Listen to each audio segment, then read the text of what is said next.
ನಿಮ್ಮ ಬಿಸ್ನೆಸ್ ಯಾವುದೇ ಇರಲಿ ಅದನ್ನು ಪ್ರಚಾರ ಮಾಡಬೇಕಾದ್ರೆ ಸುಮನ್ ಟಿವಿಯಿಂದಲೇ ಸಾಧ್ಯ. ಕೂಡಲೇ ಸಂಪರ್ಕಿಸಿ. ಮನೆಯಲ್ಲಿ ಇರಬೇಡ ಅಂದರೆ ಜಮೀನುಗಳು ನನ್ನ ಮನೆಯಲ್ಲಿ ಇರಬೇಡ ಅಂದಮೇಲೆ ಜಮೀನುಗಳಾಗವ್ರು ನನ್ನ ಮನೆ ಜಮೀನುಗಳಿಗೆ ಪ್ರವೇಶ ಬೇಡ. ಅವರು ಅಲ್ಲಿ ಹೋಗ್ಬಾರ್ದು. ಅವರು ಅವ್ನು ಬರಲಿಸ್ತಾರ ಮಾಡ್ಬೇಕು ಸರ್. ಬೇಡ ಅವರು ಎಷ್ಟು ದಿವಸ ನೋಡಿ ತುಂಬ ಭಯ ಆಗಿಬಿಟ್ಟಿದೆ, ಹೆದರಿಕೆ ಆಗಿಬಿಟ್ಟಿದೆ, ನೋವಾಗಿದೆ. ನಾನು ಇರಬಾರ್ದು ಅವ್ರಿಗೆ. ಆ ಥರ ಪೊಸಿಷನಲ್ಲಿದ್ದಾರೆ ಸರ್ ಅವರು. ನಿಜ ಇದು ಖಂಡಿತವಾದ ಮಾತು. ತುಂಬ ನೋವಾಗ್ತಾ ಇದೆ. ಜೊತೆಯಲ್ಲೇ ಇದ್ದೆ. ನಮ್ಮ ತಾಯಿ ಕುತ್ತಿಗೆ ಇಸ್ಕೊಂಡು ಹೋಗಿದ್ದೆಲ್ಲ ನೋಡಿದೆ. ಯಾಕೆ ಈ ಥರ ಮಾಡ್ತಾ ಇದ್ದೆ ಅಂದರೆ ಎಲ್ಲ ಈ ತಾಯಿನಿಂದನೇ ಆಗ್ತಾ ಇರೋದು ಅಂತ. ಆ ತಾಯಿ ಏನು ಎತ್ತು ಒತ್ತು ಸಾಕಿದ್ದಕ್ಕೆ ನೀನು ಇದು ಮಾಡ್ತಾ ಇರೋದು ಅಂತ ಹೇಳಿದರೆ ಅವೆಲ್ಲ ನಮ್ಗೆ ಬೇಕಿಲ್ಲ. ನೀನು ಈ ಅಮ್ಮ ಇದ್ದರೆ ಈ ಸಂಸಾರ ಉದ್ಧಾರಕ್ಕಾಗಲ್ಲ. Welcome to Suman TV. ನಾನು ನಿಮ್ಮ ನರಸಿಂಹಮೂರ್ತಿ. ನಾವು ಈ ದಿನ ಹೃದಯ ಸಂಬಂಧಪಟ್ಟ ಹಾಗೆ ಅಂದ್ರೆ ಒಂದು ಮಾನವೀಯ ಮೌಲ್ಯಗಳು ಇಲ್ಲದಂತಹ ಒಬ್ಬ 9 ಜನ ಮಕ್ಕಳಿದ್ರು ಸತ ಒಬ್ಬ ತಾಯಿ ದೇವಸ್ಥಾನದಲ್ಲಿ ಕಳೆದ 5 ದಿನಗಳಿಂದ ಮಲಗಿರ್ತಾರೆ. ದುರಂತವೇನೆಂದ್ರೆ ಆಕೆ ಹಸಿದ ಹೊಟ್ಟೆಯಲ್ಲಿ ಬೇರೆಯವರಿಗೆ ಯಾರಿಗೂ ಹೇಳಿಕೊಳ್ಳದಂತಹ ಮನದಾಳದ ನೋವಿನೊಳಗಡೆ ಆ ಒಂದು ದೇವಸ್ಥಾನದ ಜಗಲಿ ಮೇಲೆ ಮಲಗಿದ್ದಾಗ ನಮ್ಮ ಸುಮನ್ ಟಿವಿ ಕಚೇರಿಗೆ ಒಂದು ದೂರವಾಣಿ ಮುಖಾಂತರವಾಗಿ ಈ ವಿಷಯ ತಿಳಿಯುತ್ತದೆ. ನೇರವಾಗಿ ನಮ್ಮ ತಂಡ ಅಲ್ಲಿ ಭೇಟಿ ನೀಡಿ ಆ ಅಜ್ಜಿಯ ಸಮಸ್ಯೆಗಳೇನು ಅನ್ನೋದನ್ನ ತಮ್ಮ ಮುಂದಿಡುವಂತಹ ಪ್ರಯತ್ನವನ್ನ ಈ ದಿನ ಮಾಡ್ತಾ ಇದ್ದೀವಿ. ಈ ನೇರವಾಗಿ ಅಜ್ಜಿ ಇವತ್ತು ನಮ್ಮ ಸ್ಟುಡಿಯೋ ಇದ್ದಾಳೆ. ಅಜ್ಜಿ ನಮಸ್ತೆ, ನಮ್ಮ ಸ್ಟುಡಿಯೋಗೆ ನಿಮ್ಗೆ ಸ್ವಾಗತ. ಹೇಳಿ ಅಜ್ಜಿ, ಏನು ಸಮಸ್ಯೆ? 5 ದಿನದಿಂದ ನೀವೊಂದು ದೇವಸ್ಥಾನದಲ್ಲಿ ಮಲಗಿದ್ರಿ. ಏನ್ ನಿಮ್ಮ ಕಷ್ಟ? ಇಷ್ಟು 9 ಜನ ಮಕ್ಕಳಿದ್ದಾರೆ ಅಂತ ಹೇಳ್ತಾರೆ. ಇವ್ರು ಯಾರೂ ಸಹತ ನಿಮಗೆ ಒಂದು ದಿನದ ಒಂದು ಆಶ್ರಯ ನೀಡಿದಂತ ಪರಿಸ್ಥಿತಿಗೆ ಬಂದಿದಾರ? ಏನು ನಿಮ್ಮ ದುರಂತದ ಕಥೆ ಏನು? ಇದ್ದು ಮನೆಯಿಂದ ಹೊರಗೆ ಹೋಗು ಅಂತ ಹೇಳಿದ್ರು ಸರ್. ನನ್ನನ್ನು ಹೊರಗಡೆ ಹೋಗೋ. ನಮ್ಮದು ನಾಗದೇನಹಳ್ಳಿ ಗ್ರಾಮ, ಚಿಂತಾಮಣಿ ತಾಲೂಕು, ಕೈವಾರದ ಹೋಬಳಿ, ಚಿಕ್ಕಬಳ್ಳಾಪುರ ಜಿಲ್ಲೆ. ನಾಗದೇನಹಳ್ಳಿ ವಾಸಿಗಳು ನಾವು. ಈಗ ಚಿಂತಾಮಣಿಯೆಲ್ಲ ಮನೆ ಕಟ್ಕೊಂಡು ಮನೆ ಇದೆ ಅಲ್ಲಿ. ನನ್ನ ಮಗ ಅಲ್ಲಿಂದ ಹೊರಗೆ ಹೋಗು, ನೀನು ಆಚೆಗೆ ಹೋಗು ಅಂದ. ಎಲ್ಲಪ್ಪ ಹೋಗೋದು ಅಂದರೆ ಎಲ್ಲಾದರೂ ಹೋಗೋ, ಬೀದಿಗೆ ಹೋಗೋ, ಬೇಕಾಗಿಲ್ಲ ಮನೆಯಿಂದ ಆಚೆಗೆ ಹೋಗು ಅಂದ. ಏನು ಕಾರಣದಿಂದ ಹೋಗು ಅನ್ನೋದು ಅರ್ಥವಾಗಲಿಲ್ಲ ನನಗೆ. ಏನ 9 ಜನ ಇದ್ದಾರೆ ಸರ್. 9 ಜನರಲ್ಲಿ ಶಂಕರ್ ನಾಗವನೂ ತೀರ್ಕೊಂಡು ತುಂಬ ದಿವಸ ಆಯಿತು. ಚಿಕ್ಕ ಹುಡುಗ. ಮೊನ್ನೆ ಒಬ್ಬ ಮಗ ರಾಮಸ್ವಾಮಿ ಅಂತೇಳ್ಬಿಟ್ಟು ಅವರು 2ನೇ ತಿಂಗಳಲ್ಲಿ 13ನೇ ತಾರೀಕು ಯಾರೋ ಅವನೇನೋ ಮಾಡಿ ಅವನು ತೀರ್ಕೊಂಡ. 2 ಹೋಗಿದ್ದಾರೆ ಸರ್. ಇನ್ನು ಉಳಿದವರಿದ್ದಾರೆ. 7 ಜನ ಇದ್ದಾರೆ. ಚಿಂತಾಮಣಿಯಲ್ಲಿ ಸರ್. ನಾವು ಒಂದೇ ಒಟ್ಟು ಕುಟುಂಬದಲ್ಲಿ ವಾಸ.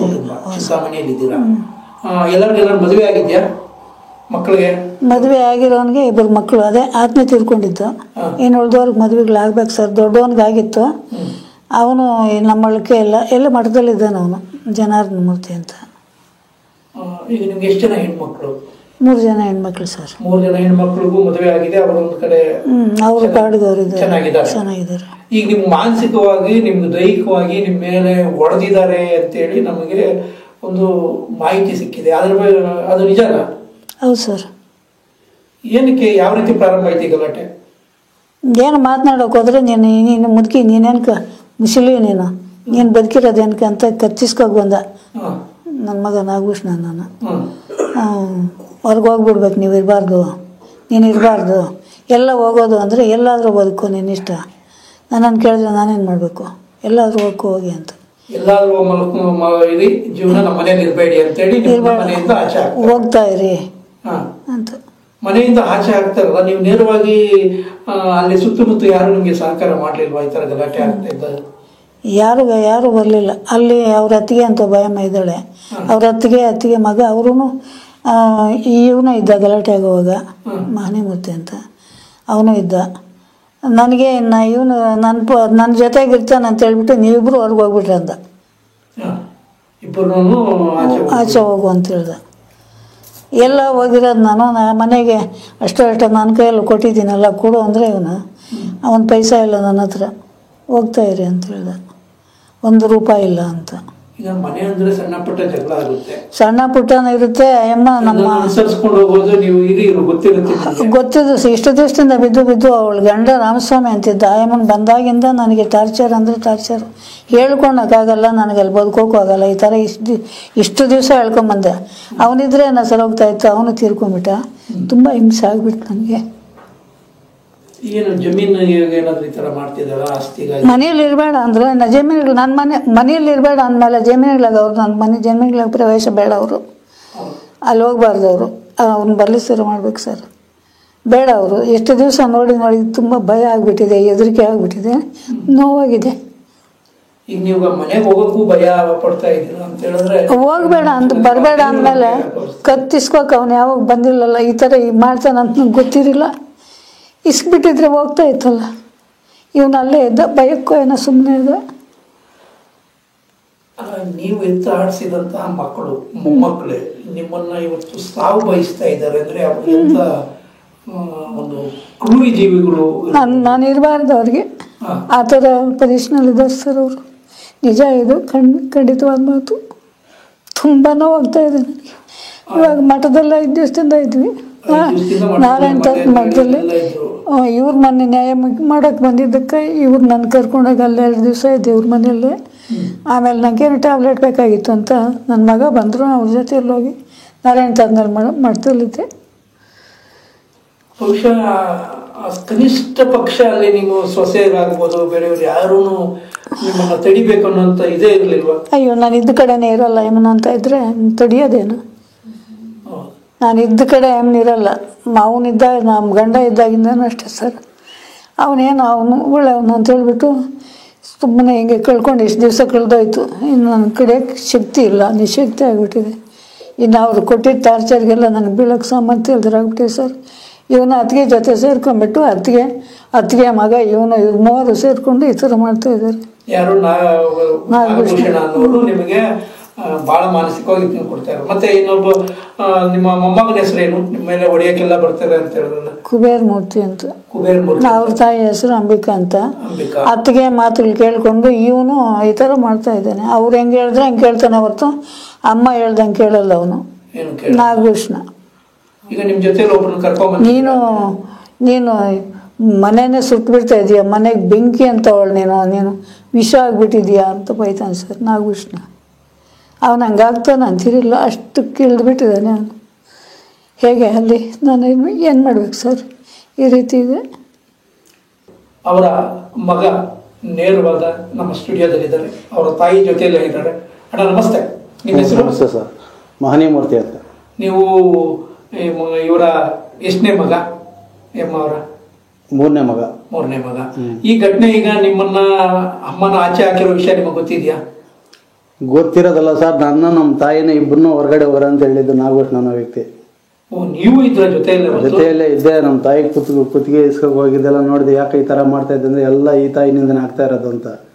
ಆ ತಾಯಿ ಏನು ಎತ್ತು ಒತ್ತು ಸಾಕಿದ್ದಕ್ಕೆ ನೀನು ಇದು ಮಾಡ್ತಾ ಇರೋದು ಅಂತ ಹೇಳಿದರೆ ಅವೆಲ್ಲ ನಮ್ಗೆ ಬೇಕಿಲ್ಲ. ನೀನು ಈ ಅಮ್ಮ ಇದ್ದರೆ ಈ ಸಂಸಾರ ಉದ್ಧಾರಕ್ಕಾಗಲ್ಲ. ಉದ್ಧಾರಕ್ಕೆ ಆಗದಿರೋದೆಲ್ಲ ಕೆಳಗೂರು ಸೇರಿರೋದೆಲ್ಲ ಅವನೇ. ಎಲ್ಲ ಅನೈತಿಕ ಸಾಮಾನುಗಳು ಮಾಡ್ಕೊಂಡು ಎಲ್ಲ ನಾಶನವಾಗಿ ಹೋಗ್ತಾ ಇರೋದವನೇ, ಸಂಸಾರ ನಾಶ ಮಾಡ್ತಾ ಇರೋದವನೇ. ನೀನು ಅಮ್ಮ ಇಬ್ಬರು ಹೋಗಿ ನೀವು ರೋಡಲ್ಲಿ ಇದ್ದಾರೆ ಅಂತ ಹೇಳ್ತಾನೆ. ರೋಡಲ್ಲಿ ನಾವು ಯಾವ ಥರ ಜೀವನ ಮಾಡೋದು? ನನ್ನ ಮನೆಗೆ ಹೊಸ ಮನೆ ಕಟ್ಟಿದ್ದೀರಲ್ಲ, ಈಗ ಇದೇ ಮನೆಗೆ ನನಗೆ ಕಾಸು ಕೊಟ್ಟಿದ್ನಲ್ಲ, 2,30,18,000 ಕೊಟ್ಟಿದ್ದೀನಿ. 2,18,000 ಕಾಸು ಕೊಟ್ಬಿಡೋ, ನಾನು ಇವಾಗ ನಾನು ಅಮ್ಮನ ಕರ್ಕೊಂಡು ಹೊರಡ್ತೀನಿ ಅಂತೇಳಿ ಹೇಳಿದೆ. ಹೇಳಿದ್ರೆ ಸತ್ಯವಾಗಿ ಹೇಳ್ಬೇಕಲ್ಲ. ರೂಪಾಯಿ ಇಲ್ಲ ಅಂತಾನೆ. ತಿರುಗಿ ಬೇರೆ ಬಡ್ಡಿಗಳು ಕೊಟ್ಟಿದ್ದಾರೆ ಅಂತ ಅಲ್ಲಿ ಗೊತ್ತಾಯ್ತು. ಬಡ್ಡಿಗಳು ಕೊಟ್ಟಿರೋದು ನನಗೆ ವಿಷಯ ಬೇಕಿಲ್ಲ. ಕೊಟ್ಟಿದ್ರೆ ಏನು ತಕ್ಕಂತಾನೆ ಏನೋ ಮಾಡ್ಕೊಂಡ್ಲೆ. ನಮ್ಮ ತಾಯಿನ ಕರ್ಕೊಂಡು ನಾನು ಇಲ್ಲಿ ಸರ್ ಹೋಗೋದು, ಎಲ್ಲೋಗ್ಲಿ? ಇದಕ್ಕಿದ್ದಂಗೆ ಹಂಗೆ ತಾಯಿನ ಕರ್ಕೊಂಡು ಹೋಗಂದ್ರೆ ನಮ್ಮ ತಾಯಿ ಅಂತ ಮಾಡಬಾರ್ದು ತಪ್ಪೇನೋ ಮಾಡಿದಾರ. ಆಮೇಲೆ ಸೀದಾ ನಾನು ಎಲ್ಲಿಗೆ ಕರ್ಕೊಂಡು ಹೋಗೋಕ್ಕಾಗಿಲ್ಲ. ಮೇಡಮ್ನವ್ರ ಹತ್ರ ಬಂದೆ. ಮೇಡಮ್ ಅವರು ನಮ್ಮ ಮನೆಯಲ್ಲಿ ಇದ್ದು ಸಾಕೊಂತೀನಿ ಅಂತ ಹೇಳಿಬಿಟ್ರು. ಮೇಡಮ್ ಅವರು ಇವರು ಬಂದಿದ್ರಲ್ಲ ಅಲ್ಲಿಗೆ. ಮೇಡಮ್ನವರು ಹೇಳಿದ್ರಂದರೆ ಇನ್ನು ಮೇಡಮ್ನವರು ಪಾಪ ಅವರು ಮನೆಯಲ್ಲಿ ಎಷ್ಟು ದಿನ ಸಾಕೊಳಕ್ಕಾಗುತ್ತೆ. ನಾನೇ ಮೇಡಮ್ ಅವ್ರ ಮನೆಗೆ ಹೋಗಿ ಕರ್ಕೊಂಬಂದೆ. ಇದಕ್ಕೆಲ್ಲ ಕಾರಣ ಏನಂದರೆ ಗೌತಮಿ ಅಂತ ಒಬ್ಬರಿದ್ದಾರೆ. ಇವನು 2ನೇ ಮದುವೆ 3ನೇ ಮದುವೆನೋ ಆಗಿರೋದು ನನ್ನ ತಮ್ಮ. ಮದುವೆ ಅಲ್ಲಿ ಮಾಡ್ಕೊಳ್ಳೋಣ. ಮದುವೆ ಮಾಡ್ಕೊಂಡಿರೋದಲ್ಲಮ್ಮ, ಅವಳಿಗೆ ಅಕ್ರಮ ಸಂಬಂಧ ಮಾಡ್ಕೊಂಡಿರೋದು. ಅವ್ರು ಕೂಡ ನಮ್ಮ ತಾಯಿನ ಕೇಳಿ ಅವರೇ ಹೇಳ್ತಾರೆ, ನೀನು ಯಾರು ಈ ಮನೆಯಲ್ಲಿ ಇರೋದಕ್ಕೆ ಕತ್ತಿದ್ದ ಆಚೆಗೆ ಆಗ್ಬಿಡ್ತೀನಿ, ಕೆಳಗೆ ಬಿಡ್ತೀನಿ ಕೇಳಿ ಸರ್ ನಮ್ಮ ತಾಯಿನ. ಏನು ಹೇಳಿದ್ರೆ ಹೇಳಮ್ಮ. ಈಗ ಹೇಳಿದ್ರೆ ಪರವಾಗಿಲ್ಲ. ಪ್ರಶ್ನೆ ಇಷ್ಟೇ, ಮೊದಲನೇ ಪ್ರಶ್ನೆ ನಿಮಗೆ.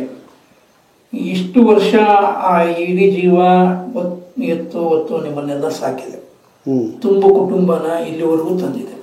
ಆ ತಾಯಿ ಕೊನೆ ಕ್ಷಣದಲ್ಲಿ ಒಂದು ತುತ್ತು ಅನ್ನ ಮತ್ತೆ ಒಂದು ಆಸರೆ ಅಷ್ಟೇ ಕೇಳೋದು ಅಲ್ವಾ ಆ ಜೀವಕ್ಕೆ ಅಲ್ಲಿ ಮನೆಯಲ್ಲಿ ಜಾಗ ಇಲ್ಲ ಅಂದಮೇಲೆ ಅಲ್ಲಿರೋ ಕುಟುಂಬ ಎಂಥ ಕುಟುಂಬ ಇರಬೇಕು ಅಲ್ವಾ. ಈಗ ಇಡೀ ನಮ್ಮ ಸಮಾಜ ಒಂದು ಪ್ರಶ್ನೆ ಮಾಡುತ್ತೆ, ನೀವು ಮಕ್ಕಳು ಕೊನೆಯ ಹಂತದಲ್ಲಿರುವಂಥ ತಾಯಿನ ನೋಡ್ಕೊಬೇಕಾಗಿರೋದು ನಿಮ್ಮೆಲ್ಲರ ಕರ್ತವ್ಯ ಅಲ್ವಾ. ಇಂಥ ಸಂದರ್ಭದಲ್ಲಿ ಈಗ ಅಮ್ಮ 5 ದಿನಗಳ ಕಾಲ ಒಂದು ದೇವಸ್ಥಾನದ ವಠಾರದಲ್ಲಿ ಮಲಗಿದ್ದಾಗ ನೀವು ಜೊತೆಯಾಗಿದ್ದೀರಾ ಅಲ್ವಾ. ಅಂದ್ರೆ ನಿಮಗೂ ಮದುವೆ ಆಗಿಲ್ಲ, ನಿಮಗೆ ಆಶ್ರಯ ಅಮ್ಮನಿಗೆ ನೀವು ಈ ರೀತಿಯಾಗಿ ಕೂತ್ಕೊಂಡು ನೀವೇನು ನಮ್ಮ ಟಿವಿ ಚಾನಲ್ಗೆ ಬಂದಿದ್ದೀರಾ, ನಮ್ಮ ಕಡೆಯಿಂದ ನೀವು ಏನನ್ನ ಸಮಾಜಕ್ಕೆ ಹೇಳಕ್ಕೆ ಇಷ್ಟಪಡ್ತೀರಿ? ಒಬ್ಬ ಮಗನಾಗಿ ಏನು ಹೇಳಕ್ಕೆ ಇಷ್ಟಪಡ್ತೀರಿ? ಮಗನಾಗಿ ನಾವು ಹೇಳಕ್ಕೆ ಇಷ್ಟಪಡೋದಂದ್ರೆ ನಮ್ಮ ಕುಟುಂಬದ ಈ ಆಗಿರೋ ಥರ ಎಲ್ಲಿ ಆಗಲೇಬಾರ್ದು. ಯಾಕಂದರೆ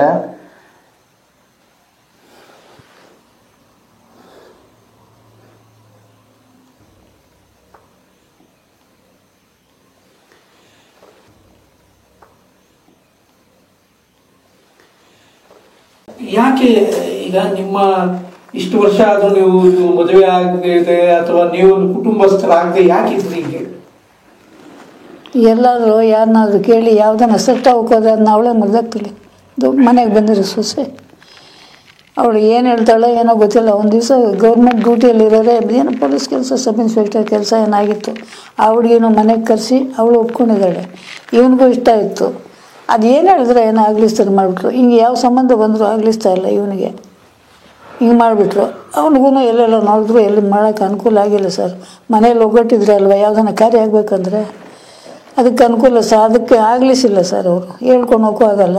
ಮನೆಯೊಳಗೆ ಮನೆಗೆ ಮುಪ್ಪಾಗಿಬಿಟ್ರೆ ಹಿಂಗೆ ಹೇಳ್ಕೊಳೋದ. ಹಿಂಗಾಗಿ ಹಿಂಗೆ ತೊಳ್ಕೊಂಡು ಬರ್ತಾಯಿದ್ದೆ. ಮಾಡೋಣ ಅಂತ ಪ್ರಯತ್ನ ಇದ್ದರೂ ಆಗಲಿಲ್ಲ ನನಗೆ. ಈಗ ಕೊನೆಗಾಲದಲ್ಲಿ ಕೊನೆ ಹಂತದವರೆಗೂ ನಿಮ್ಮ ಜೊತೆ ನಿಂತವರು ಇವರೇ ಎಲ್ಲ ಒಟ್ಟಾಗಿ ಇದ್ವಿ.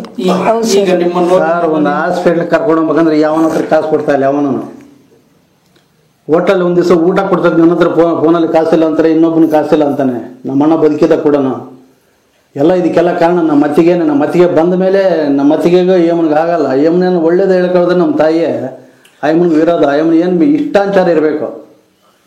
7-8 ಸಾರಿ ನಮ್ಮ ಅಣ್ಣ ಇದ್ದಾಗೆ ಓಡೋಗೋ ಬುದ್ಧಿ ಬಿಟ್ಟರೆ ಇನ್ನೇನು ಇಲ್ಲ. ಮಾತನಾಡಿದ್ರೆ ಓಡೋತೀನಿ, ಎಲ್ರಿಗೂ ಟಾರ್ಚರ್ ಕೊಡೋದು. ಅಕ್ಕರಿಲಿದ್ದ ಹೆಂಗಸರೆಲ್ಲ ಮನೆಗೆ ಬಂದಿರ್ಬೋದು, ನಮ್ಮ ತಾಯಿ ಇರಬಾರ್ದು ಮನೆಯಲ್ಲೇ.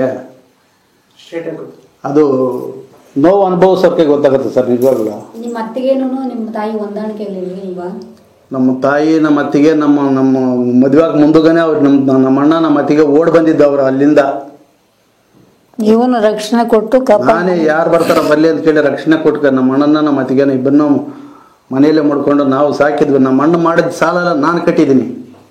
ಬರ್ತಾನೆ ಊರಾಗ ಬಂದು ಕಟ್ಟಾಕ ಹೊಡಿಬೇಕಂತ ಹೇಳಿದ್ರು. ಮಂಜುನಾಥ್ ಅಂತ ಕೇಳಿ, ಅಂಗಡಿ ಮಂಜುನಾಥ್ ಅಂತೇಳಿ ಕುರಿ ಮಾರಿ ಕಟ್ಟಿದ್ದೀನಿ ನಾನು ನಮ್ಮ ಅಣ್ಣ ಅವ್ರಿಗೆ. ಅದು ಆ ಥರನಿಂದ ಅವಾಗನಿಂದ ಆಮೇಲೆ ಸಣ್ಣದಾಗಿ ಟ್ರ್ಯಾಕ್ಟ್ರು ನಮ್ಮ ರಾಮಸಾಮಣ್ಣನ ತಂದಿದ್ದು. ನಾವಿಷ್ಟು ದೊಡ್ಡವರಾಗಬೇಕಂದ್ರೆ, ದೊಡ್ಡವರಂದ್ರೆ ಏನು ಒಂದು ಬೆಳಿಬೇಕಂದ್ರೆ ರಾಮಸಾಮಣ್ಣನೇ ಕಾರಣ. ಅನುಕೂಲ ಮಾಡ್ಕೊಳ್ಳಕ್ ಮೂಲ ಅವನೇ ಟ್ರ್ಯಾಕ್ಟರ್ ಅನುಕೂಲ ಮಾಡಿಸಿದ್ದೆಲ್ಲ ನಮ್ಮ ಅಣ್ಣನೇ. ನಮ್ಮ ಅಣ್ಣ ಬಿತ್ತಿಲ್ಲ. ನಾವು ಮಕ್ಕಳು ಹೊತ್ತು ಟ್ರ್ಯಾಕ್ಟರ್ ಓಡಿಸಿ ಎಲ್ಲ ಕಷ್ಟ ಬಿದ್ದಿದ್ದೀವಿ. ಅವಂಗನ ಮತ್ತಿಗೆಗೂ ಈ ಮುಖ ಅವಂಗನ ಆಗ್ತಾನೆ ಇರಲಿಲ್ಲ. ನಾನು ಮಾತಂದ್ರೆ ಸರಿಯಾಗಲ್ಲ, ಇವನು ಹೇಳ್ತೇನೆ ಸರಿಯಾಗಲ್ಲ ಅಂದ್ರೆ ಅಮ್ಮ ಏನೋ ಒಳ್ಳೇದು ಹೇಳಿದ್ರೆ ಎಲ್ಲ ವಿರುದ್ಧನೇ. ನಮ್ಮ ತಾಯಿಗೆ ಏನಂದ್ರೆ ಒಳ್ಳೇದನ್ನೇ ಮಾಡ್ಬೇಕು. ಇವ್ರು ಏನೋ ಒಂದು ಭಕ್ತಿ ಇವ್ರದ್ದು, ಪೂಜೆ ಪುನಸ್ಕಾರ ಎಲ್ಲ ಹಾಗೆ ಸಂಪ್ರದಾಯಸ್ಥ ಕುಟುಂಬದಲ್ಲಿ ಸಂಪ್ರದಾಯವಾಗಿ ಬೆಳಿಬೇಕು ಅನ್ನೋಂಥದ್ದು ಆ ಹಿರಿಯರ ಆಸೆ. ಒಟ್ಟಾರೆಯಾಗಿ ಅಮ್ಮನ ಕೊನೆಯ ಕ್ಷಣಗಳವರೆಗೂ ಜೊತೆಯಲ್ಲಿದ್ದೀರಾ. ನಿಮಗೆ ತುಂಬ ಹೃದಯದ ಧನ್ಯವಾದಗಳು. ಜೊತೆಗೆ ಇನ್ನೊಂದು, ನಿಮ್ಮನ್ನ ಇಲ್ಲಿವರೆಗೂ ಕರ್ಕೊಂಡ್ಬಂದಂತಹ ಈ ಅಜ್ಜಿಯ ಸಮಸ್ಯೆಗಳನ್ನ ಗುರುತಿಡಿಯೋದಕ್ಕೆ ಪ್ರಯತ್ನ ಮಾಡಿದಂತಹ ಒಬ್ಬ ಮಹಿಳಾ ಮಣಿ ನಮ್ಮ ಜೊತೆಯಲ್ಲಿದ್ದಾರೆ. ಬಹುಶಃ ಇವತ್ತು ಈ ಎಲ್ಲ ಸಮಸ್ಯೆಗಳನ್ನ ನಮ್ಮ ಮುಂದೆ ಅವರ ವಿಷಯಗಳನ್ನ ಚರ್ಚಿಸುವಂತದ್ದು. ಮೇಡಮ್ ನಮಸ್ತೆ, ನಿಮಗೆ ಸುಮನ್ ಟಿವಿಗೆ ತುಂಬ ಸ್ವಾಗತ. ನಿಮಗೂ ಸುಮನ್ ಟಿವಿಗೆ ನಮಸ್ತೆ. ಮೇಡಮ್ ತಮ್ಮ ಹೆಸರು, ತಾವು ಏನು ಕೆಲಸ ಮಾಡ್ತಾ ಇದ್ದೀರಾ ಅನ್ನೋದು ತಿಳ್ಕೊಂಬೋದ ನಾವು? ನನ್ನ ಹೆಸರು ನಂದಿನಿ ಮಂಜುನಾಥ್ ಅಂತ. ಮಹಿಳಾ ಪ್ರಪಂಚ ಶಕ್ತಿ ವೇದಿಕೆಗೆ ಮಹಿಳಾ ರಾಜ್ಯಾಧ್ಯಕ್ಷರಾಗಿ ಕೆಲಸ ಮಾಡ್ತಿದ್ದೀನಿ. ಹೆಣ್ಮಕ್ಳ ಪರವಾಗಿ ಕೆಲಸ ಮಾಡ್ತಿದ್ದೀನಿ. ಅಜ್ಜಿಯವರು ನಮ್ಮ ಆಶ್ರಯಕ್ಕೆ ಬಂದಾಗ ಅವರು ಹೇಳಿದ್ರು, ನನಗೆ ಮಕ್ಕಳು ತುಂಬ ನೋವು ಕೊಡ್ತಿದ್ದಾರೆ, ದೌರ್ಜನ್ಯ ಮಾಡ್ತಿದ್ದಾರೆ, ತುಂಬ ಹಿಂಸೆ ಕೊಡ್ತಿದ್ದಾರೆ, ನನ್ನ ಕೈಲಿ ಆಗ್ತಿಲ್ಲಮ್ಮ ಆ ನೋವನ್ನ ಅನುಭವಿಸೋದಕ್ಕೆ ಅಂತ ಹೇಳಿದ್ರು.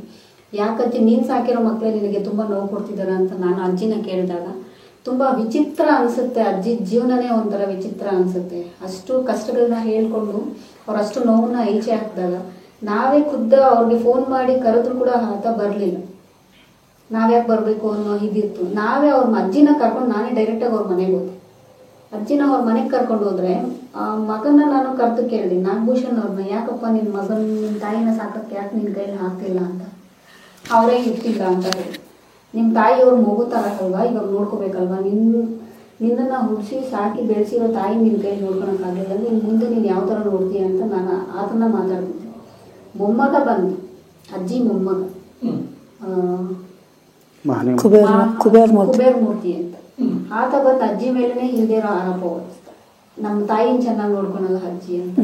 ಆ ಅಜ್ಜಿನ ಅತ್ತೆ ಸೊಸೆ ನೋಡ್ಕೋಬೇಕಾ, ಸೊಸೆನ ಅತ್ತೆ ನೋಡ್ಕೋಬೇಕಾ ಅನ್ನೋದು ನನಗೆ ಗೊತ್ತಿಲ್ಲ. ವಿಚಿತ್ರವಾಗಿದೆ ಟಾಪಿಕ್.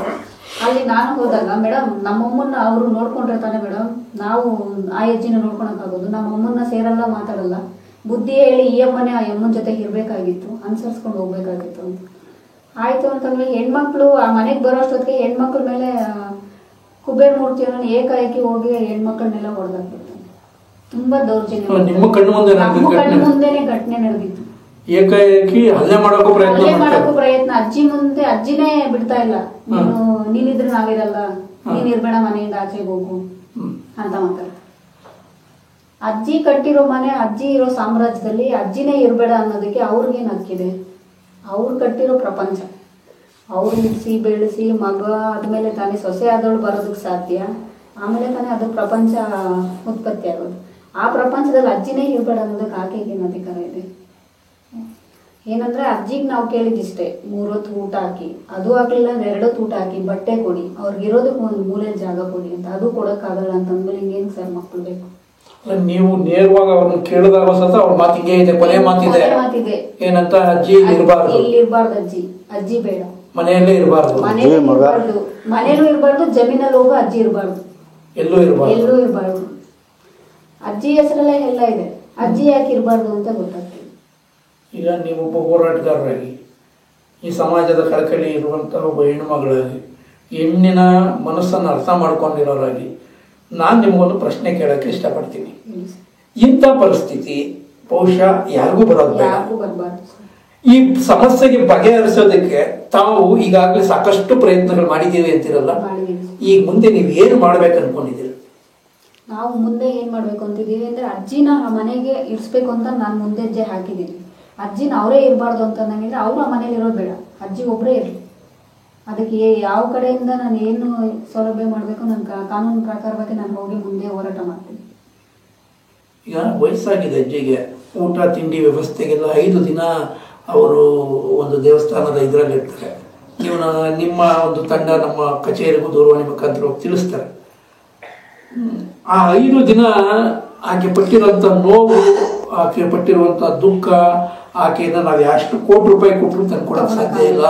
ಮತ್ತೆ ಆ ಯಮ್ಮನ ನೋವಿದೆಯಲ್ಲ, ಅದಕ್ಕೆ ಆ ಕೊನೆ ಹಂತ ಆಗಬೇಕು. ಇವತ್ತು ಯಾರು ದರ್ಪದಿಂದ ಮೆರಿತಾ ಇದ್ದಾರೋ, ನಂದು ಅಂತ ಏನು ಮೆರಿತಾ ಇದ್ದಾರೋ, ಅವ್ರಿಗೊಂದು ನ್ಯಾಯ ಸಿಗುವಂತಹ ಹಂತಕ್ಕೆ ಶಿಕ್ಷೆ ಆಗ್ಬೇಕು ಸರ್. ಯಾಕೆಂದ್ರೆ ತುಂಬಾ ಶಿಕ್ಷೆ ಆಗ್ಬೇಕು.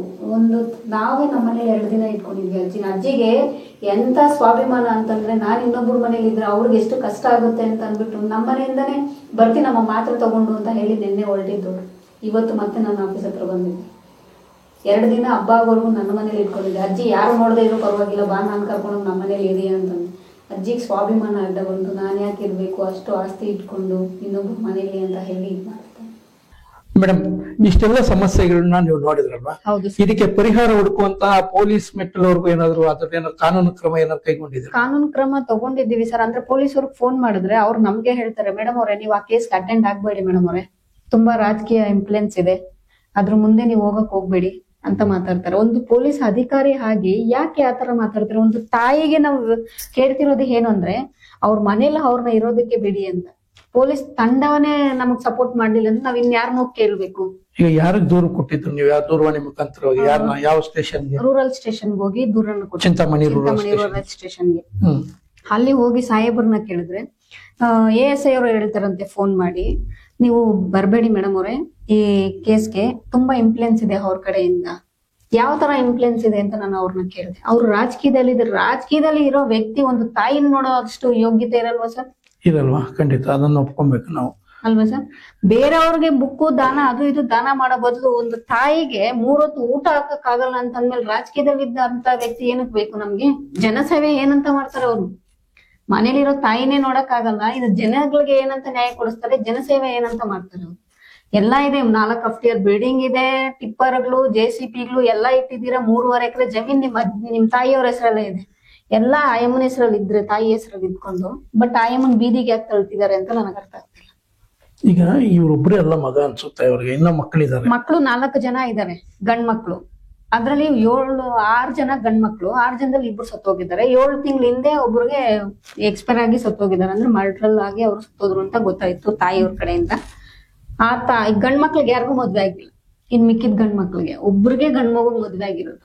ಅತ್ತಿಗೆ ಆದವಳು ಮನೆಗ್ ಬಂದಿರೋರ್ನ ಮೈದಂದಿರ್ಗಾದ್ರೂ ಮದ್ವೆ ಮಾಡ್ಬೋದಾಗಿತ್ತಲ್ಲ. ತಾಯಿ ಸ್ಥಾನದಲ್ಲಿ ನಿಂತು, ಅತ್ತಿಗೆ ಅನ್ನೋದು ಮನೆಗ್ ಬಂದಿದ ತಕ್ಷಣ ತಾಯಿ ಸ್ಥಾನದಲ್ಲಿ ನೋಡ್ತಾರೆ. ಬಟ್ ಆ ತಾಯಿನೇ ಯಾಕೆ ಮದ್ವೆ ಮಾಡಿಲ್ಲ ಅಂತ ನನ್ಗೆ ಗೊತ್ತಾಗ್ತಿಲ್ಲ. ಒಬ್ರಿಗೂ ಮದ್ವೆ ಆಗಿಲ್ಲ ಗಂಡ್ ಮಕ್ಳಿಗೆ, ಎಲ್ಲ ಗೋಲ್ಡ್ ಮೆಡಲಿಸ್ಟೇ. ಏನೇನ್ ಕೆಲಸ ಮಾಡ್ತಾರಂತ ಏನಾದ್ರು ವಿಚಾರಿಸಿದ್ದೀರ? ಅದು ವಿಚಾರಿಸಿದೀವಿ ಸರ್. ಒಬ್ಬೊಬ್ರು ಇವಾಗ ಹೋಗಿ ಆಶ್ರಮಗಳಿಗೆ ಸೇರ್ಕೊಬಿಟ್ಟಿದ್ದಾರೆ. ನಮ್ಗೆ ಇವ್ರ ಮನೆ ಸವಾಸನೆ ಬೇಡ ಅಂತ ಹೇಳಿ ಕೈವಾರ ಮಠದಲ್ಲಿ ಹೋಗಿ ಒಬ್ಬ ಸ್ವಾಮಿ ಸೇರ್ಕೊಂಡಿದ್ದಾರೆ. ದೊಡ್ಡ ಮಗ, ಹಿರಿ ಮಗ ಜನಾರ್ದನ ಅಂತ ಹೇಳಿ. ಇನ್ನೊಬ್ಬ ಮಗ ಬೆಂಗಳೂರಲ್ಲಿ ಹೋಗಿ ಸೆಟ್ಲ್ ಆಗ್ಬಿಟ್ಟಿದ್ದಾರೆ. ಬಟ್ ಆ ಹುಡುಗನ್ ಮದ್ವೆ ಆಗಿಲ್ಲ. ನಾನ್ ನಿಮ್ ಮನೆಗೆ ಬರಲ್ಲ ಅಂತ ಹೇಳಿ ಮನೆ ಬಿಟ್ಟು ಹೊರಟೋಗಿದ್ದಾನೆ. ಇವಾಗಿರೋದು 3ನೇ ಮಗ ಮಾಯನ್ಮೂರ್ತಿ ಅಂತ ಇದ್ದಾರೆ ಅಷ್ಟೇ. ಇನ್ನೊಬ್ಬ ನಾಗಭೂಷಣ್ ಅಂತ. ನಾಗಭೂಷಣ್ ಮತ್ತೆ ಅತ್ತಿಗೆ ಮಗ, ಮೊಮ್ಮಗ, ಇವ್ರು 3 ಕೈವಾಡ.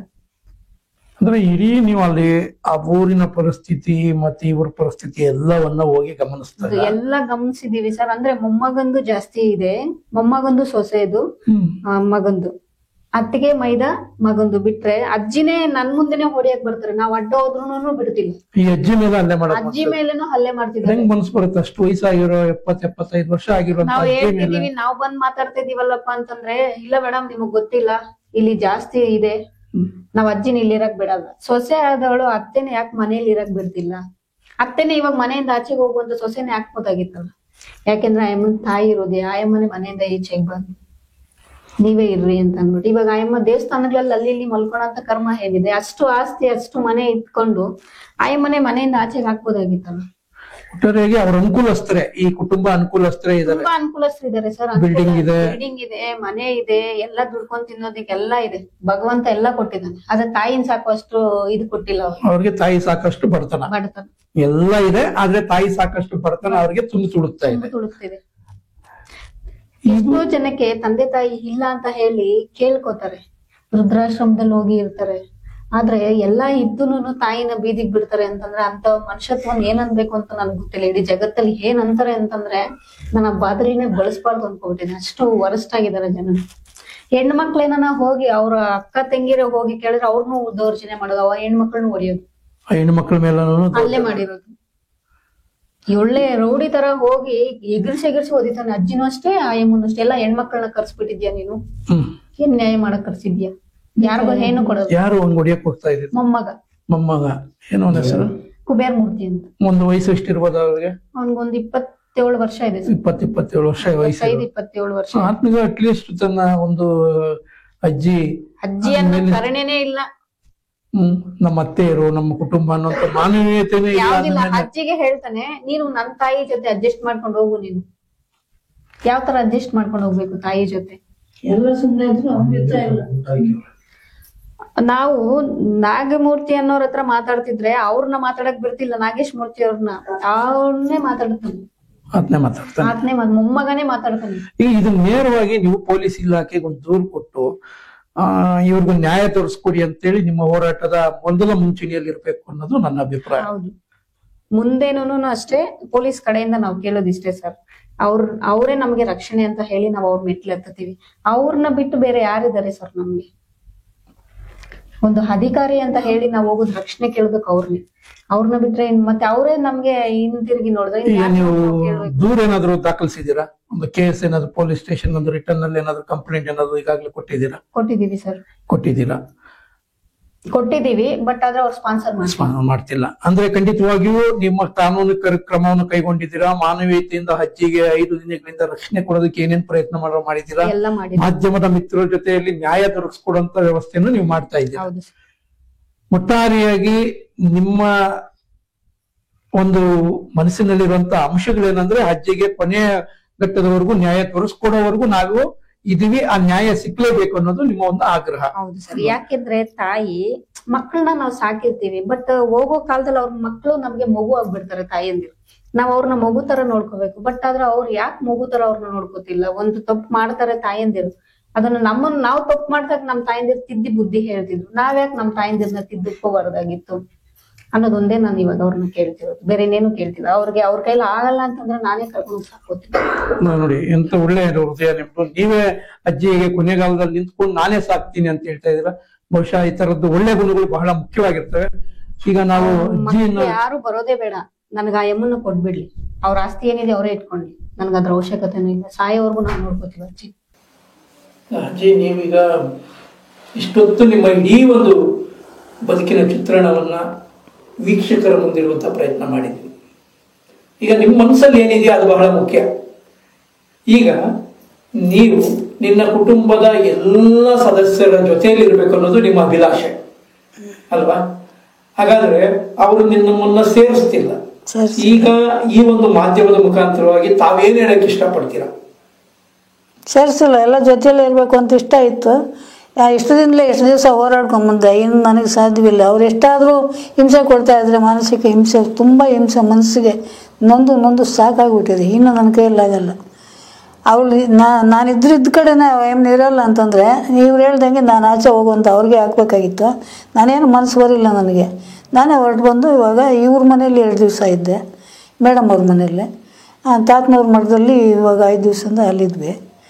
ಮತ್ತು ಇಲ್ಲೇನೋ ನ್ಯಾಯ ಕೊಡಿಸ್ಬೇಕು, ನಿಮ್ಮ ಮುಖಾಂತರ ನೀವೇ ಕೊಡಿಸಿ ನನಗೆ ಅಂತೇಳ್ಬಿಟ್ಟು ಅವ್ರಿಗೇನೆ ಮೊರೆ ಹೋಗು ಇಲ್ಲಿಗೆ ಬಂದೆ. ಈಗ ಏನಂದರೆ ಹೇಳ್ತಾ ಇರೋದು ನಾನು ಇಷ್ಟೊಂದು ಟಾರ್ಚರ್ ಕೊಟ್ಟು ನಾನು ಹೊರಗೋಗು ಅಂದ್ರಲ್ಲ ಅವರು, ಹೊರಗೆ ಬಂದುಬಿಟ್ಟಿದ್ದೀನಿ ನಾನು. ಇನ್ನೇನೋ ಮಾಡಬೇಕು. ನನ್ನ ಜಮೀನುಗಳಿದೆಯಲ್ಲ, ಒಂದು ಮನೆ, ಊರಲ್ಲಿ ಒಂದು ಮನೆ, 2 ಸೈಡ್ ಇದೆ, 2 ಕಡೆ ತೋಟಗಳಿದೆ. ಅವುಗಳೊಳಗೆ ಅವ್ರು ಯಾರು ಸಂಚಾರ ಮಾಡಬಾರ್ದು. ಇವಾಗ ನನ್ನ ಆಚೆಗೆ ಹೋಗು ಅಂತ ಕಳಿಸಿದಾರಲ್ಲ, ಅವರಲ್ಲೇನು ಮಾಡಬಾರ್ದು. ಹೋಗಿ ಅವ್ರು ಈಚೆ ಇದ್ದೋಗ್ಬೇಕು, ಸಂಚಾರ ಮಾಡಿಸ್ಬಾರ್ದು, ಅವ್ರನ್ನ ಬಿಡಿಸ್ಬಿಡ್ಬೇಕು. ಆ ಜಮೀನೆಲ್ಲ ತಮ್ಮ ಹೆಸರಲ್ಲೇ ಇದೆ? ತಮ್ಮ ಹೆಸರು, ನನ್ನ ಹೆಸರು. ನಿಮ್ಮ ಹೆಸರಲ್ಲೇ? ಹೌದು ಸರ್. ನಿಮ್ಮ ಸ್ವಯಾರ್ಜಿತ ಅದು ಅಲ್ವಾ? ಸ್ವಯಾರ್ಜಿತ, ನಿಮ್ಮ ಸ್ವಯಾರ್ಜಿತ ಆಸ್ತಿ ಅದು ಅಷ್ಟೇ ಸರ್. ಅವ್ರ ತಾಯಿಯವರು ಅವರಿಗೆ ಕುಂಕುಮಕ್ಕೆ ಅಂತ ಕೊಟ್ಟಿರೋದು, ನಿಮಗೆ ಅರಿಶಿನ ಕುಂಕುಮ ಕೊಟ್ಟಿರುವಂತಹ ಜಾಗ, ಕೊಟ್ಟಿರತಕ್ಕಂಥ ಜಾಗ ಅದು. ಈಗ ಆ ಒಂದು ಜಮೀನಿನ ಮೇಲೆ ಕಣ್ಣು ಬಿದ್ದು ಈ ತರ ನಮಗೆ ಒಂದು ಟಾರ್ಚರ್ ಕೊಡ್ತಾ ಇದ್ದಾರೆ ಅನ್ನೋದು ನಿಮ್ಮ ಅಭಿಪ್ರಾಯ? ಜಮೀನು ಮಾತ್ರ ಬೇಕು, ಅಮ್ಮ ಬೇಡ. ಈಗೇನ ಮಾತನಾಡೋದು, ಮಕ್ಕಳಾದ ಅವನ ರೀತಿ ಮಾತಾಡ್ತಾನಂತ ಇರಲಿಲ್ಲ. ಅತ್ತಿಗೆ ಜೊತೆ ಸೇರಿಕೊಂಡು ಆಯಮ್ಮನ ಹೆಂಗೆ ಆಡಿಸ್ತಾಳೋ ಬೊಂಬೆ ಥರ ಮಾಡ್ಕೊಂಡು ಮಾತನಾಡಿಸ್ತಾ ಇದ್ದಾರೆ. ಆಯಮ್ಮನ ಎದುರುಗಡೆನೆ ಮಾತಾಡ್ತಾಳೆ, ಭಯನೇ ಇಲ್ಲ ಆಯಮ್ಮನಿಗೆ.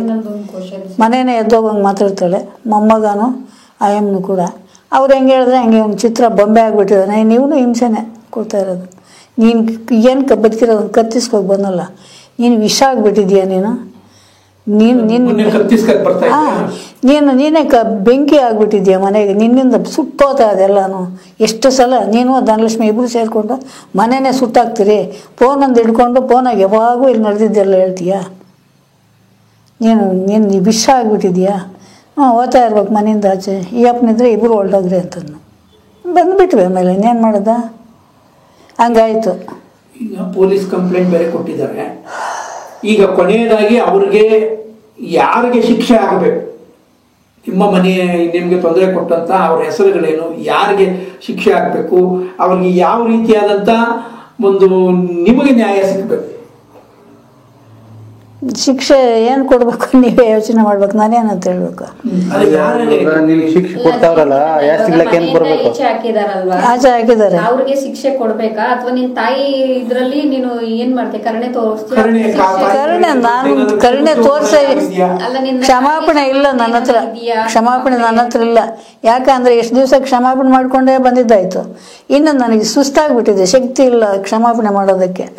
ಎಷ್ಟಾದ್ರೂ ಟಾರ್ಚರೇ ಕೊಡ್ತಾ ಇದ್ರೆ ಟಾರ್ಚರಲ್ಲೇ ಕಾಲ ಕಳ್ಕೊಂಡು ಇಷ್ಟು ದಿವಸ ಬಂದೆ. ಇವಾಗ ಇನ್ನೊಬ್ಬರು ಕೈ ಹಿಡ್ಕೊಂಡು ಓಡಾಡೋ ರೀತಿ ಆಗಿದೆ. ಇನ್ನು ಸಾಧ್ಯವಿಲ್ಲ ಅವರ ಟಾರ್ಚರ್ ಬೀಳೋದಕ್ಕೆ. ಏನೋ ನ್ಯಾಯದ ಮುಖಾಂತರ ಅವ್ರಿಗೆ ಏನು ಮಾಡಬೇಕು ಮಾಡ್ಬೋದು ಅಷ್ಟೇ. ನಿನ್ನ ಆಸ್ತಿನಾಗ ಯಾರು ಅಜ್ಜಿಗೆ ಕೊಡು, ನನ್ನ ಆಸ್ತಿನೊಳಗೆ ಯಾರು ಬರಬಾರ್ದು. ಅವರು ಯಾರು ಹೇಳ್ಕೊಡೋಷ್ಟು ಇಲ್ಲ, ನನಗೇನು ಇಲ್ಲ. ಅವರು ಸಂಚಾರ ನನ್ನ ಜಮೀನುಗಳಿಗೆ ಬರಬಾರ್ದು. ಅವರು ಅವ್ರು ಯಾರು ಸತ ನಿಮ್ಮ ಆಸ್ತಿಯಲ್ಲಿ ಪಾಲ್ ಕೇಳೋದಾಗ್ಲಿ, ಅದರಲ್ಲಿ ದುಡ್ಕೊಂಡು ತಿಂತೀವಿ ಅನ್ನೋದಾಗ್ಲಿ ಬೇಕಾಗಿಲ್ಲ, ಏನಕ್ಕೂ ಬೇಕಾಗಿಲ್ಲ. ಆಚೆ ಹಾಕಿದಂತ ಅವರು ಸಹ ಏನಿದಾರೋ ಆ ಒಂದು ಇಡೀ ಕುಟುಂಬ ಅವರ ಒಂದು ವ್ಯವಸ್ಥಿತವಾದ ಒಂದು ಯೋಚನೆ ಅಂತ ನೀವ್ ಹೇಳ್ತೀರಾ. ಈ ಒಂದು ದುರಾಲೋಚನೆ ಇಟ್ಕೊಂಡು ನಮ್ಮ ಮೇಲೆ ಈ ತರ ಮಾನಸಿಕವಾಗಿ ಮತ್ತು ದೈಹಿಕವಾಗಿ ಹಲ್ಲೆ ಮಾಡ್ತಿದ್ದಾರೆ ಅಂತ. ಈಗ ನಿಮಗೆ ಸೊಸೆ ಮತ್ತೆ ಮಗ ಮೊಮ್ಮಗ 3 ಜನರ ಮೇಲೂ ಸತ ಈಗ ನೀವು ಒಂದು ಆರೋಪ ಮಾಡ್ತಾ ಇದ್ದೀರಿ ಈ ತರ ಆಗಿದೆ ಅಂತ. ಈ ಥರ ಆಗಿದೆ ಅಂತ. ಅಜ್ಜಿ, ನಿಮ್ಮ ಎಲ್ಲ ಈ ಕಷ್ಟಗಳನ್ನು ಕೇಳಿದ ನಂತರ ನಮ್ಮ ಇಡೀ ಸುಮನ್ ಟಿವಿ ತಂಡ ಈಗಾಗಲೇ ಚಿಕ್ಕಬಳ್ಳಾಪುರ ಜಿಲ್ಲೆ SP ಕಚೇರಿಗೆ ಭೇಟಿ ನೀಡುವಂತಹ ಪ್ರಯತ್ನ ಮಾಡಿ ನಿಮಗೆ ನ್ಯಾಯವಾದಂತಹ ಪರವಾದಂತಹ ನಿಮಗೆ ಆಶ್ರಯ ಕೊಡುವಂತಹ ಒಂದು ನ್ಯಾಯವನ್ನು ದೊರಕಿಕೊಡುವಂತಹ ಪ್ರಯತ್ನ ಮಾಡ್ತಾ ಇದ್ದೀವಿ. ಧನ್ಯವಾದಗಳು ಸ್ವಾಮಿ. ವೀಕ್ಷಕರೇ, ಬಹುಶಃ ಇಂತಹ ಒಂದು ದುರ್ಘಟನೆ ಯಾವ ಕುಟುಂಬದಲ್ಲೂ ನಡೀಬಾರದು, ಯಾವ ಒಂದು ಕೇಂದ್ರದಲ್ಲೂ ಈ ರೀತಿ ಆಗಬಾರದು. ಆ ಇಳಿ ವಯಸ್ಸಿನ ಜೀವನಕ್ಕೆ ಈ ರೀತಿಯಾಗಿ ನೋವು ಕೊಡ್ತಾ ಇರುವಂತಹ ಆ ಕುಟುಂಬಕ್ಕೆ ಸರಿಯಾದಂತಹ ಶಿಕ್ಷೆ ಆಗುವಂತೆ ಪೊಲೀಸ್ ಅಧಿಕಾರಿಗಳು, ಸಂಘಟನೆಗಳು, ಅದರ ಜೊತೆಗೆ ಮಾನವೀಯ ಮೌಲ್ಯ ಇರುವಂತಹ ಇಡೀ ಒಂದು ವ್ಯವಸ್ಥೆ ಅವ್ರ ಜೊತೆ ನಿಲ್ಲಬೇಕಾಗುತ್ತೆ. ನಿಲ್ತೇವೆ ಅನ್ನುವಂಥ ಒಂದು ಆಶ್ವಾಸನೆಯೊಂದಿಗೆ ಈ ಕಾರ್ಯಕ್ರಮವನ್ನು ಮುಗಿಸ್ತೀವಿ. ನಮಸ್ಕಾರ.